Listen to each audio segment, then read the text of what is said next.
ওমানের ভিসা বন্ধে দিন দিন ওমানে কর্মসংস্থান কমে যাচ্ছে। এটা নিয়ে দুশ্চিন্তায় রয়েছেন আমাদের রেমিটেন্স যোদ্ধা প্রবাসী ভাইরা। দেশের শ্রমবাজারে নতুন করে সংখ্যা দিয়েছে ঐতিহ্যবাহী শ্রমবাজার ওমানের ভিসা বন্ধের ১.৫ বছর পেরিয়ে গেলেও পুনরায় চালুর কোনো লক্ষণ নেই। অন্যদিকে শীর্ষ গন্তব্য সৌদি আরবেও কর্মী যাওয়া কমে যাওয়ায় পরিস্থিতি আরও জটিল হয়ে উঠেছে। বিশেষজ্ঞরা মনে করেন এই অবস্থা চলতে থাকলে বাংলাদেশের শ্রমশক্তি রপ্তানি খাতে বড় ধরনের চ্যালেঞ্জের মুখে পড়তে পারে। পরিসংখ্যান অনুযায়ী ২০১৬ সালে বাংলাদেশ থেকে ওমানে কর্মী প্রেরণের সংখ্যা ছিল সর্বোচ্চ। সেই বছরে ১,৮৮,২৪৭ জন কর্মী ওমানে গিয়েছিলেন।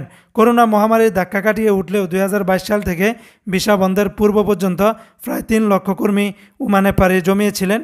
কিন্তু ২০২৩ সালের অক্টোবরে ওমানে হঠাৎ করে বাংলাদেশিদের জন্য ভিসা বন্ধ করে দেয় ওমান সরকার, যা শ্রমবাজারের জন্য বড় একটি আঘাত ছিল। দীর্ঘ সময় ধরে ওমানের ভিসা বন্ধ থাকায় পাশাপাশি সৌদি আরবের শ্রমবাজারেও সংকোচন দেখা যাচ্ছে। বাংলাদেশ দূতাবাসের বাধ্যতামূলক সত্যায়ন প্রক্রিয়া কঠোর করার পর সৌদি আরবে কর্মী যাওয়ার হার উল্লেখ্যভাবে কমে গেছে। বিএমএটির সর্বশেষ তথ্য অনুযায়ী গত ফেব্রুয়ারিতে সৌদিতে শ্রমশক্তি রপ্তানি জানুয়ারি মাসের তুলনায় ৪২% কমে গেছে।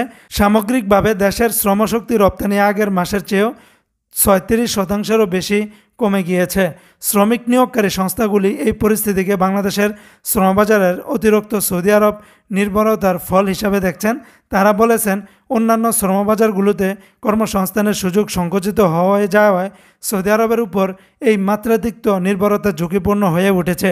এই পরিস্থিতিতে শ্রমবাজার বিশেষজ্ঞরা উদ্বেগ প্রকাশ করে বলেছেন, বাংলাদেশ যদি অতিলম্বে ওমান, সংযুক্ত আরব আমিরাত, মালয়েশিয়া এবং বাহরাইনের বন্ধ হয়ে যাওয়া শ্রমবাজারগুলো পুনরায় চালু করতে না পারে, তবে ভবিষ্যতে দেশের শ্রমশক্তি রপ্তানি খাত আরও কঠিন পরিস্থিতির সম্মুখীন হতে পারে।